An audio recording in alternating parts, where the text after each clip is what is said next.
नमस्कार दोस्तों, मैं हूं आपके साथ नितिन जाटव और आइए इस वीडियो की शुरुआत करते हैं। दोस्तों, आप रीट, एमपीटेट, सीटेट जिस भी एग्ज़ाम की तैयारी कर रहे हों, बाल विकास तो उसमें आता ही है। चाइल्ड डेवलपमेंट एंड साइकोलॉजी के जो विषय सूची है, जो सिलेबस है, वो आप सामने देख पा रहे हैं। इस सिलेबस में सारे टॉपिक्स हैं। यह एमपीटेट का सिलेबस है, हमारे पास रीट का और सीटेट का सिलेबस भी है। ये देखिए, आप स्पष्ट रूप से देख पा रहे हैं। बाल विकास, वंशानुक्रम और वातावरण की भूमिका, अधिगम का अर्थ एवं संकल्पनाएं और प्रक्रियाएं, सारे टॉपिक्स आप इनको स्क्रीनशॉट ले सकते हैं, पढ़ सकते हैं। और अगर आप स्टडी कर रहे हैं तो ये आपके पास ऑलरेडी होगा और होना ही चाहिए। तो दोस्तों, ये सारे टॉपिक्स आपके पास हैं। ये एमपीटेट, सीटेट, रीट सबका सिलेबस है। तो दोस्तों, अगर आप अच्छे से सीरियस होकर के पढ़ाई करना चाहते हैं तो ज़रूर हमारी सारी वीडियोस देखिएगा। यह मेरी पहली वीडियो है, तो हम बहुत अच्छे से एक्सप्लेन करने के साथ साथ सारे टॉपिक्स क्लियर करते चलेंगे। और 100 बात की एक बात, यानी कि सारा डिटेल में, थोड़ा सा डिटेल में पढ़ करके और मेन टॉपिक्स भी जानेंगे। दोस्तों, देखिए ज़रूर, वीडियो छोड़ के नहीं जाइएगा। और समझना आए तो आप जा सकते हैं, क्योंकि यह आप पर डिपेंड करता है कि किस जगह आपको जाना है। तो चलिए शुरुआत करते हैं। सबसे पहले बाल विकास की अवधारणा और इसका अधिगम से संबंध। ये देखिए, बाल विकास एवं शिक्षा शास्त्र में विषय सूची में आप देख सकते हैं, बाल विकास की अवधारणा और इसका अधिगम से क्या संबंध है। इस टॉपिक को हम पढ़ेंगे। सीटेट, एमपीटेट, रीट सभी में ये बहुत यूज़फुल है। तो चलिए, बाल विकास की अवधारणा और इसका अधिगम से संबंध हम स्टार्ट करते हैं। तो रेडी हो जाइए समझने के लिए, अपने दिमाग को एक्टिव कर लीजिए, क्योंकि एक स्टूडेंट जो होता है उसको पढ़ने के लिए, रेडी होने के लिए अपने अंदर रुचि और मोटिवेशन की ज़रूरत होती है। सबसे पहले विकास की अवधारणा देखिए। विकास की अवधारणा ये लिखा हुआ है। विकास की अवधारणा, विकास की प्रक्रिया एक अविरल, क्रमिक तथा सतत प्रक्रिया होती है। एक बिना रुके चलने वाली, क्रमिक यानी एक सीक्वेंस वाइज, और सतत यानी लगातार चलने वाली प्रक्रिया होती है। विकास की अवधारणा, विकास यानी डेवलपमेंट, किसी भी क्षेत्र में विकास होता है। विकास की प्रक्रिया में बालक का शारीरिक, क्रियात्मक, संज्ञानात्मक, भाषागत, संवेगात्मक और सामाजिक विकास होता है। आइए एक एक शब्द हम थोड़ा थोड़ा जानते हैं। विकास की प्रक्रिया में, जब विकास की प्रक्रिया चलती है, प्रोसेस चलती है, तो उसमें बालक का शारीरिक यानी कि फिजिकल, उसकी बॉडी, शरीर, हाथ पैर, उसके अंग, उसका क्रियात्मक, कोई भी काम करना, एक्शन करना, हंसना, बोलना, गाना, खेलना, चलना फिरना, क्रियात्मक, संज्ञानात्मक यानी सोचने से संबंधित, उसके मस्तिष्क में सारी याददाश्त, और भाषागत यानी बोलना, जो मैं आपके सामने बोल रहा हूँ ये भाषागत विकास है, उसके परिणाम स्वरूप मैं बोल रहा हूँ। तो संवेगात्मक, संवेग यानी भय, क्रोध, लोभ, प्यास, भूख, माफ़ कीजिएगा, प्यास भूख नहीं, भय, क्रोध, लोभ, ये सारे संवेग होते हैं जो हम व्यक्त करते हैं। संवेग और सामाजिक विकास यानी कि हम समाज में सोशल डेवलपमेंट हमारा कैसा हो रहा है, हम समाज के साथ कैसे अंतःक्रिया कर पा रहे हैं, सामाजिक विकास होता है। तो विकास की प्रक्रिया में बालक का सभी प्रकार का विकास होता है, चाहे वो शारीरिक हो, क्रियात्मक हो, संज्ञानात्मक हो, भाषागत हो, संवेगात्मक हो या सामाजिक विकास हो। देखिए, पूरा डीपली एक एक चीज़ क्लियर करके बेसिक से आपको समझा रहे हैं। अगर आपको बेसिक से पहले से पता भी है तो भी आप ज़रूर देखिए, क्योंकि इसमें कुछ टॉपिक्स छूट जाते हैं जो दोबारा कवर हो जाते हैं। विकास की प्रक्रिया में रुचियों, इंटरेस्ट, आदतों, दृष्टिकोणों, किस नज़रिए से आप देखते हैं, जीवन मूल्य, आपका स्वभाव, आपका व्यक्तित्व यानी आपकी पर्सनैलिटी, आपका व्यवहार यानी आप किस तरह से बिहेव करते हैं, इत्यादि सभी का विकास शामिल है।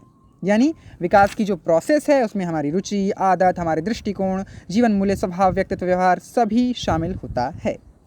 अगर आपको स्पीड तेज लग रही हो तो दोबारा आप स्किप करके इसको देख सकते हैं पीछे की तरफ, क्योंकि ठीक से समझने के लिए आप ध्यान बहुत केंद्रित करना बहुत ज़रूरी होता है। क्योंकि आप लोग बाल मनोविज्ञान पढ़ रहे हैं तो आपको पहले से पता होगा कि ध्यान केंद्रित करना पढ़ने के लिए बहुत ज़रूरी होता है, क्योंकि पढ़ाते समय बच्चों का भी ध्यान आकर्षित करना एक शिक्षक की जिम्मेदारी होती है। जो भी डीएलएड कर रहे हैं, डीएड कर रहे हैं, बीएड कर रहे हैं, उनको ये पता होगा। और आप लोग डीएड बीएड करके ही निकले हुए हैं, तो आप एमपीटेट, रीटेट, सीटेट की तैयारी कर रहे हैं। तो चलिए देखते हैं। आपका समय बर्बाद किए बिना, फालतू बातें किए बिना आगे की पढ़ाई करें, क्योंकि बहुत सारा और मेन टॉपिक हमें पढ़ना है। बाल विकास का तात्पर्य क्या होता है? बालक के विकास की प्रक्रिया, यानी बालक के जो डेवलपमेंट की प्रोसेस है, उसके विकास की जो प्रक्रिया है, वही बाल विकास होता है। शब्द सही समझ आ रहा है, बाल विकास यानी बालक का विकास। बालक के विकास की प्रक्रिया उसके जन्म के पूर्व गर्भ में ही प्रारंभ हो जाती है। जब हम अपनी माँ के पेट में होते हैं ना, तभी हमारी डेवलपमेंट, हमारे विकास की प्रक्रिया स्टार्ट हो जाती है। विकास की इस प्रक्रिया में वह गर्भावस्था, शैशवावस्था, बाल्यावस्था, किशोरावस्था, टेंशन मत लो, ये अवस्थाएं हम आगे अभी पढ़ने वाले हैं। थोड़ा रुकिए तो जानिए, गर्भावस्था, शैशवावस्था, बाल्यावस्था, किशोरावस्था, प्रौढ़ावस्था इत्यादि कई अवस्थाओं से गुजरते हुए परिपक्वता की स्थिति को प्राप्त करता है, यानी कि मैच्योर हो जाते हैं, मैच्योरिटी की कंडीशन को प्राप्त करता है एक बच्चा, एक व्यक्ति। तो विकास के अध्ययन में प्रायः कौन कौन सी बातों को शामिल किया जाता है? हम किसी चीज़ का विकास पढ़ रहे हैं तो कौन कौन सी बातों को हम पढ़ेंगे या कौन कौन सी चीज़ें शामिल की जाती हैं? जन्म लेने के पहले और जन्म लेने के बाद परिपक्व होने तक बालक में किस किस प्रकार के चेंजेस आते हैं। पॉइंट 2, बालक में होने वाले परिवर्तनों का विशेष आयु के साथ क्या संबंध होता है, यानी कि हमारी उम्र बढ़ने के साथ साथ हमें क्या क्या परिवर्तन होते हैं। तीसरा पॉइंट देखें तो आयु के साथ होने वाले परिवर्तनों का क्या स्वरूप होता है, यानी जब हमारी एज बढ़ती जाती है, बाल्यावस्था, शैशवावस्था, किशोरावस्था, प्रौढ़ावस्था, जब हमारी एज बढ़ती है तो जो परिवर्तन होते हैं वो किस प्रकार के होते हैं, उनका स्वरूप क्या होता है, किस प्रकार का परिवर्तन होता है। ये सारे टॉपिक्स हम पढ़ेंगे। आप देख सकते हैं ये सारे टॉपिक्स, ये देखिए, तो हम जानेंगे। ये सब विकास की अवधारणा के अंतर्गत आता है। इन बातों को शामिल किया जाता है बाल विकास के अध्ययन में। तो चलिए अगली बात, सबसे पहले स्टार्ट करेंगे हम, जो मैंने कहा था कि हम शैशवावस्था, बाल्यावस्था सभी पढ़ेंगे। तो सबसे पहले शैशवावस्था। एक शिशु जन्म से 6 वर्ष तक की अवस्था को शैशवावस्था कहा जाता है। आपको स्पष्ट दिखाई दे रहा है, आप समझ भी पा रहे हैं कि 6 साल तक की अवस्था को शैशवावस्था कहा जाता है। इसमें जन्म से 3 वर्ष तक बच्चों का शारीरिक और मानसिक विकास बहुत तेज़ी से होता है। यह बिल्कुल सही बात है कि 0 वर्ष से 3 वर्ष तक के बच्चे का शारीरिक और मानसिक विकास बहुत तेज़ी से होता है। आपने भी अपने आसपास शिशुओं को 3 साल तक का अनुभव अवश्य देखा होगा। तेज़ी से उनका शारीरिक विकास होते हुए, वृद्धि होते हुए शरीर में, और मानसिक रूप से भी बहुत कुछ सीखते हैं। जब हम आगे बाल मनोविज्ञान पढ़ेंगे तो उसमें हमें समझ आएगा कि मानसिक रूप से बच्चा कैसे कैसे संप्रत्यात्मक रूप से सीखता है, कौन कौन से कॉन्सेप्ट उसमें किस प्रकार से डेवलप होता है। तो हमारे मेन की पॉइंट्स यही हैं कि जन्म से 6 वर्ष की अवस्था को शैशवावस्था कहा जाता है। जन्म से 3 वर्ष तक बच्चों का शारीरिक और मानसिक विकास बहुत तेज़ी से होता है। अच्छा, इसकी मेन बात यह है शैशव अवस्था की, शिशु की जो अवस्था होती है उसकी, इसमें अनुकरण यानी कि नकल करना और दोहराने की तीव्र प्रवृत्ति बच्चों में पाई जाती है। इसी काल में बच्चों का सामाजिकरण भी प्रारंभ हो जाता है, यानी वो समाज में सबसे पहले अपनी माँ से, फिर अपने परिवार के लोगों से अंतःक्रिया, इंट्रैक्शन करना शुरू कर देता है, प्रारंभ हो जाता है सामाजिकरण। इस काल में जिज्ञासा की तीव्र प्रवृत्ति भी बच्चों में पाई जाती है, यानी उनके अंदर जानने की इच्छा भी होती है कि यह क्या चीज़ है, वह क्या चीज़ है। तभी तो बच्चा छोटा सा होता है, घुटनों के बल चलते हुए इस चीज़ को उठाएगा, उसको उठाएगा। वो जानने की प्रवृत्ति उसके अंदर होती है, जिज्ञासा होती है, इसलिए वो चीज़ों को देखता है, परखने की कोशिश करता है। मनोवैज्ञानिकों की दृष्टि से यह काल भाषा सीखने की सर्वोत्तम अवस्था है, यानी कि अगर बच्चे को ठीक से भाषा सिखाना है, ठीक से उसकी लैंग्वेज का डेवलपमेंट करना है, तो यह अवस्था, शैशवावस्था, बहुत अच्छी अवस्था है। इन्हीं सब कारणों से यह काल शिक्षा की दृष्टि से भी महत्वपूर्ण माना जाता है, यानी कि जो शैशवावस्था है वो शिक्षा देने की दृष्टि से बहुत महत्वपूर्ण माना जाता है। बहुत नहीं, यहाँ आप देख सकते हैं सर्वाधिक महत्वपूर्ण माना जाता है। 0 से 6 वर्ष सर्वाधिक महत्वपूर्ण, ये देखिए सर्वाधिक महत्वपूर्ण माना जाता है, बहुत सर्वाधिक, सबसे अधिक। तो 6 वर्ष तक का बच्चा बहुत कुछ सीख जाता है, तब जाके उसका एडमिशन स्कूल में होता है, लेकिन घर पे वो बहुत कुछ सीख जाता है। तो इसलिए कहा जाता है कि बच्चा जो है वो स्कूल में आता है तो वो कोरी स्लेट नहीं होता है ना।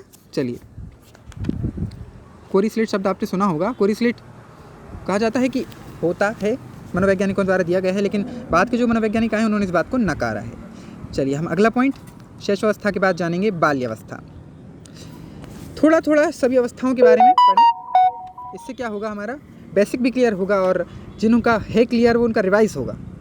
बाल्यावस्था 6 वर्ष से 12 वर्ष तक की अवस्था को बाल्यावस्था कहा जाता है। अब 0 से 6 तक तो हम आ गए हैं, 6 से 12, 6 और बढ़ा लीजिए तो इसको हम कहेंगे बाल्यावस्था। बाल्यावस्था के प्रथम चरण 6 से 9 वर्ष में बालकों की लंबाई और भार दोनों बढ़ते हैं। यानी कि देखिए, पूर्व बाल्यावस्था है ये 6 से 9 वर्ष, इसको पूर्व बाल्यावस्था बोलेंगे। इसमें क्या होता है, बच्चों की लंबाई और उसका वेट, भार दोनों बढ़ते हैं। इस काल में बच्चों में चिंतन यानी सोचना, समझना और तर्क शक्तियों का विकास हो जाता है। इस काल के बाद बच्चे पढ़ाई में भी रुचि लेने लगते हैं, भाई उनको स्टडी में इंटरेस्टेड लगने लगती है। अब शैशवावस्था में बच्चे जो बहुत तीव्र गति से सीखते हैं, छोटे होते हैं ना, अभी हमने पढ़ा था कि बहुत तेज़ी से बच्चे सीखते हैं, सब सर्वाधिक महत्वपूर्ण काल है सीखने के लिए। वहीं बाल्यावस्था में क्या होता है, सीखने की गति थोड़ी मंद पड़ जाती है। लेकिन जब सीखने की गति थोड़ी मंद पड़ गई तो क्या होता है, क्यों पड़ गई, क्योंकि उसका सीखने का जो क्षेत्र है वो शैशवावस्था की तुलना में बड़ा हो गया है, विस्तृत हो गया है। मनोवैज्ञानिकों की दृष्टि से इस अवस्था में बच्चों की शिक्षा के लिए बहुत सारी अलग अलग प्रकार की विधियों का प्रयोग करना चाहिए। अब हमारी आती है किशोर अवस्था। इसको एडल्ट यानी किशोर हो जाते हैं 12 वर्ष से 18 वर्ष। अब 6 और बढ़ा लीजिए, 0 से 6, 6 से 12 और 12 से 18। तो 12 वर्ष से 18 वर्ष तक की अवस्था को किशोर अवस्था कहा जाता है। मेन पॉइंट्स देखें, किशोर अवस्था थोड़ा हम डिटेल में पढ़ेंगे, मेन पॉइंट्स नहीं। देखिए, यह वह समय होता है जिसमें व्यक्ति बाल्यावस्था से परिपक्वता की ओर उन्मुख होता है। देखिए, आप बोर अगर हो रहे हों तो बिल्कुल टेंशन नहीं लीजिए, क्योंकि आगे कुछ इंटरेस्टेड भी आने वाला है। देखो, यह वह समय होता है जिसमें व्यक्ति बाल्यावस्था से परिपक्वता की ओर उन्मुख होता है। बाल्यावस्था से हम परिपक्वता यानी मैच्योर हुए, परिपक्व हुए, हम आगे बढ़े तो किशोर अवस्था में पहुँच गए। इस अवस्था में किशोरों की लंबाई एवं भार दोनों में वृद्धि होती है। लंबाई भी बढ़ती है और भार भी बढ़ता है। साथ ही मांसपेशियों में भी वृद्धि होती है, उसकी जो मांसपेशियां मसल्स हैं उसमें भी वृद्धि होती है, क्योंकि इस एज से हम गुजर चुके हैं तो इसके बारे में हमें पता है ना। तो 12 से 14 वर्ष की आयु के बीच लड़कों की अपेक्षा लड़कियों की लंबाई और मांसपेशियां तेज़ी से बढ़ती हैं। ये बात बिल्कुल सही भाई। 12 से 14 वर्ष में लड़कियाँ जो हैं वो अच्छी तरीके से डेवलपमेंट करती हैं, शारीरिक रूप से वृद्धि करती हैं। लड़कियों की लंबाई और मांसपेशियाँ तेज़ी से बढ़ती हैं लड़कों की अपेक्षा। और 14 से 18 वर्ष की आयु के बीच लड़कियों की अपेक्षा लड़कों की लंबाई और मांसपेशियाँ बढ़ती हैं। यानी पहले लड़कियां तेज़ी से बढ़ती हैं 12 से 14, और फिर 14 से 18 में हम लोग यानी लड़के लोग 14 से 18 वर्ष की आयु के बीच लड़कियों की अपेक्षा तेज़ी से बढ़ने लगते हैं।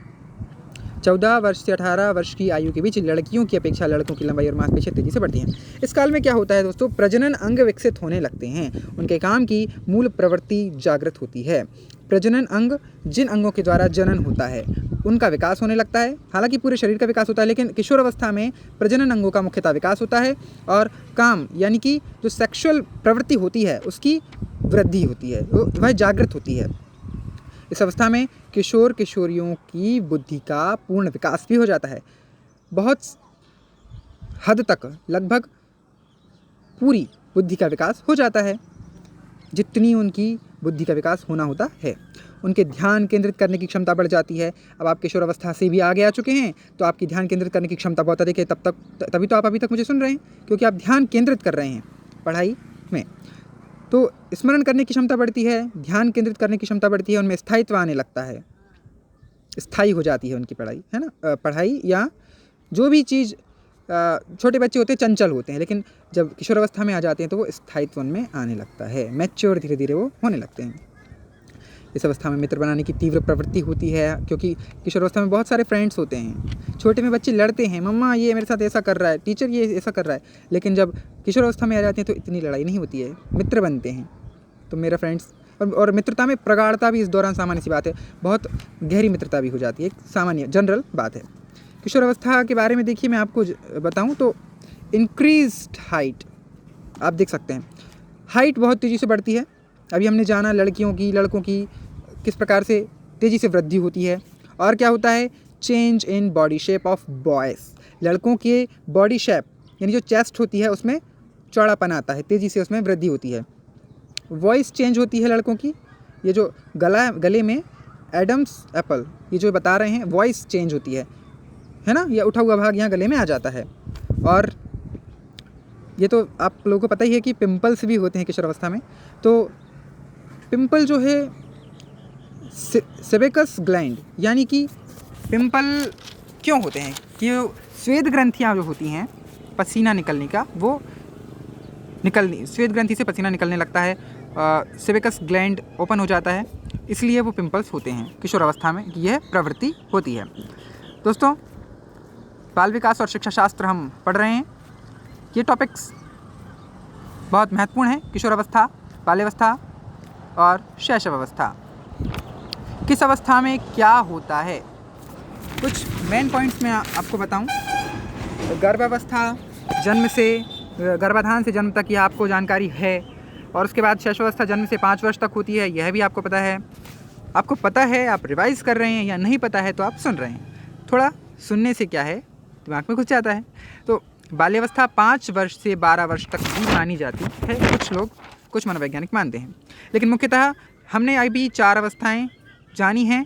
जाने शैशवावस्था जन्म से 6 वर्ष तक, बताइए बाल्यावस्था 6 वर्ष से 12 वर्ष तक, किशोरावस्था 12 वर्ष से 18 वर्ष तक, और इसके बाद है वयस्क अवस्था 18 वर्ष से मृत्यु तक। शिक्षा की दृष्टि से शुरू की 3 बहुत महत्वपूर्ण है, इसलिए हमने शुरू की इन 3 अवस्थाओं के बारे में महत्वपूर्ण बात की है। चलिए दोस्तों, अब एक इम्पॉर्टेंट टॉपिक कि वृद्धि और विकास, यानी विकास को प्रभावित करने वाले कौन कौन से कारक हैं, कौन कौन से फैक्टर्स हैं। विकास को प्रभावित करने वाले कारक, वंशानुक्रम, आप देख सकते हैं लिखा हुआ है, वातावरण, बुद्धि, लिंग, अंतःस्रावी ग्रंथियाँ, पोषण और अंत में वायु एवं प्रकाश। इन सब को हम एक एक करके पढ़ेंगे, जानेंगे। दोस्तों, विकास को प्रभावित करने वाले कारक, यानी कि हमारी जो वृद्धि होती है शरीर की, वृद्धि को भी यही कारक प्रभावित करते हैं और विकास को भी यही कारक प्रभावित करते हैं। शरीर किस प्रकार से डेवलपमेंट करता है। सबसे पहले विकास क्रम को प्रभावित करने वाले अनेक तत्व होते हैं दोस्तों। इन तत्वों द्वारा विकास को गति मिलती है और ये तत्व विकास को नियंत्रित भी रखते हैं। यानी कुछ ये जो तत्व आपको दिखाई दे रहे हैं, यह विकास करने में महत्वपूर्ण भूमिका निभाते हैं, विकास करते भी हैं और उसको रोकने की भी क्षमता रखते हैं। आइए जाने कैसे। सबसे पहले है हमारा वंशानुक्रम। देखिए दोस्तों, वंशानुक्रम, इसके बारे में हम जानें तो बालक का जो विकास है, वंशानुक्रम को इंग्लिश में बोला जाता है हेरेडिटी। बालक का विकास वंशानुक्रम में उपलब्ध गुण और क्षमताओं पर निर्भर करता है। वंशानुक्रम में उपलब्ध गुण और क्षमता का मतलब है हमारे माता पिता में जो गुण हैं और क्षमताएं हैं उस पर निर्भर करता है। गर्भधारण करने के साथ ही बालक में पैतृक कोषों का विकास आरंभ हो जाता है।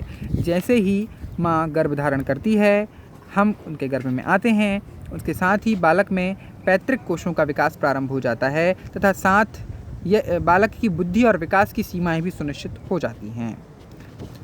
उसकी बुद्धि और विकास की सीमाएं जो हैं वो भी सुनिश्चित हो जाती हैं। वंशानुक्रम इस प्रकार से हमें प्रभावित करता है।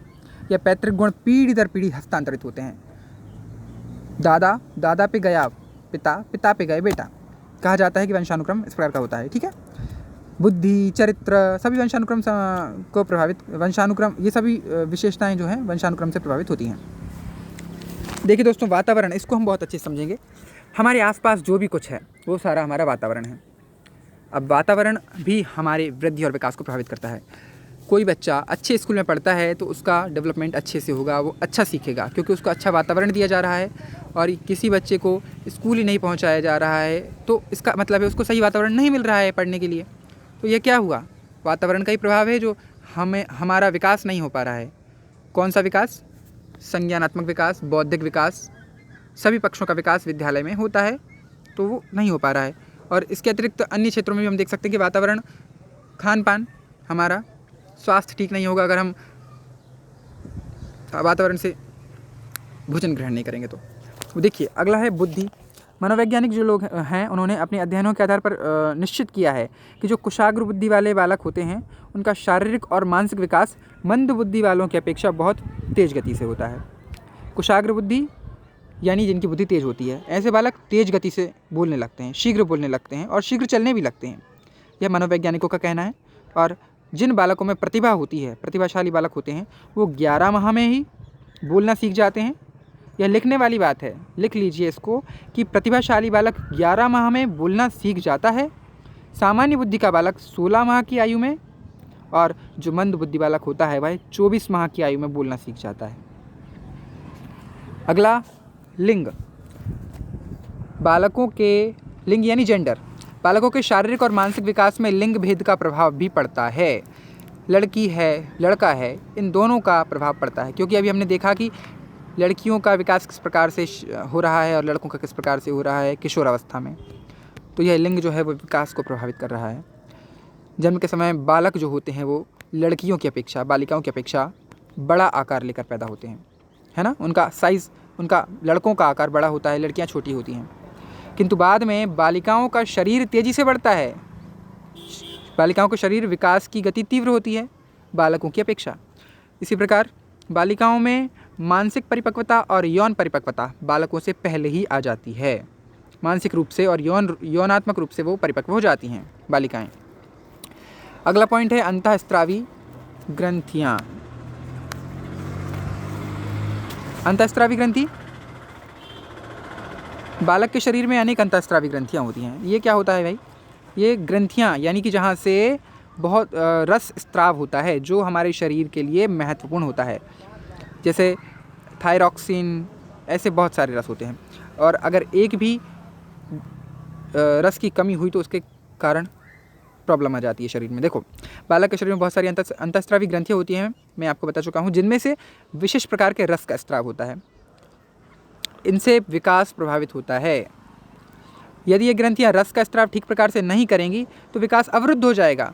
जैसे एड्रिनल ग्रंथि से स्त्रावित रस थायरॉक्सिन, एड्रिनल ग्रंथि से जो थायरॉक्सिन स्त्रावित होता है वो बालक के कद यानी उसकी हाइट को प्रभावित करता है।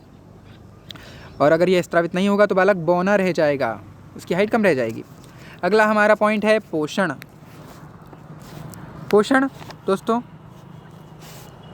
यह वृद्धि तथा विकास का महत्वपूर्ण घटक होता है। आप आसपास से पोषण लेते हैं, प्रोटीन, वसा, कार्बोहाइड्रेट, खनिज लवण, इन सब की हमें आवश्यकता होती है उचित मात्रा में। और यदि हमारे खान पान में पोषक तत्वों की कमी होगी तो वृद्धि और विकास हमारा इससे प्रभावित होगा।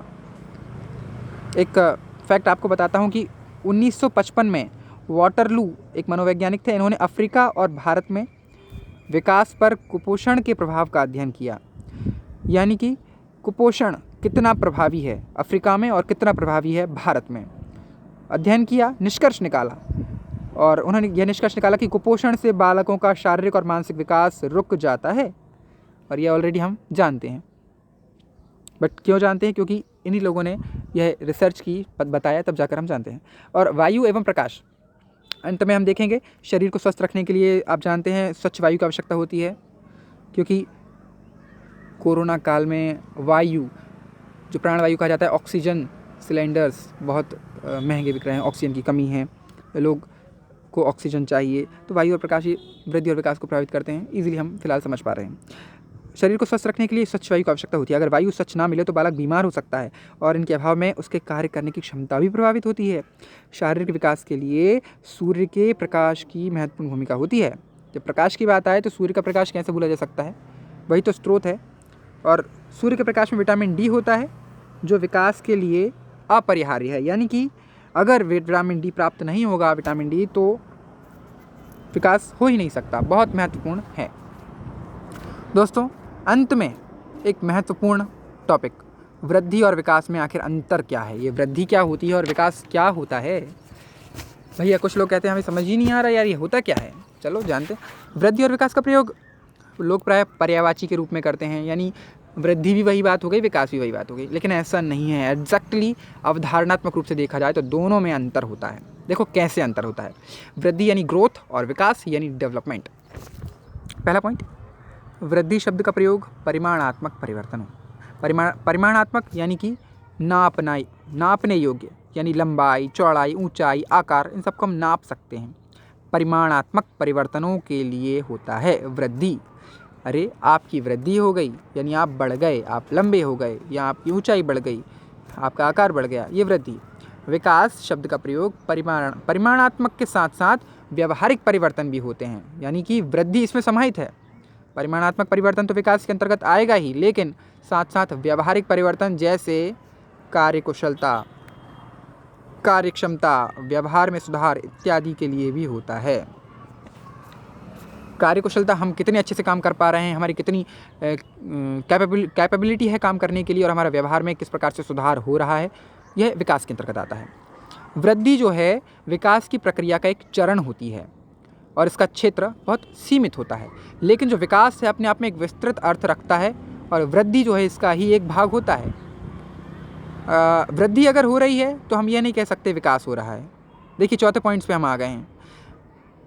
तीसरा हम अभी पढ़ेंगे। चौथे पॉइंट्स, विकास की, बालक की शारीरिक वृद्धि हो रही है, इसका अर्थ ये नहीं है कि उसमें विकास भी हो रहा है, और बालक में विकास के लिए भी वृद्धि आवश्यक नहीं है।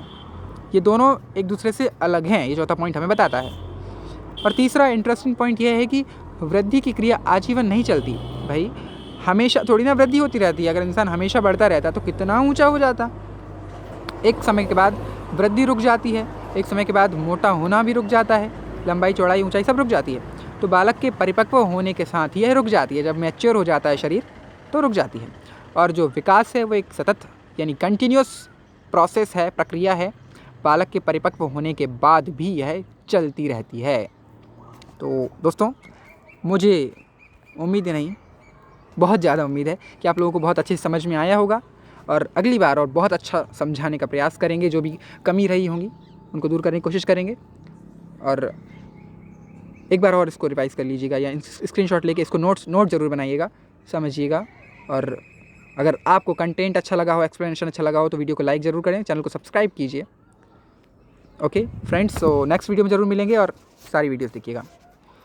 Thank you very much.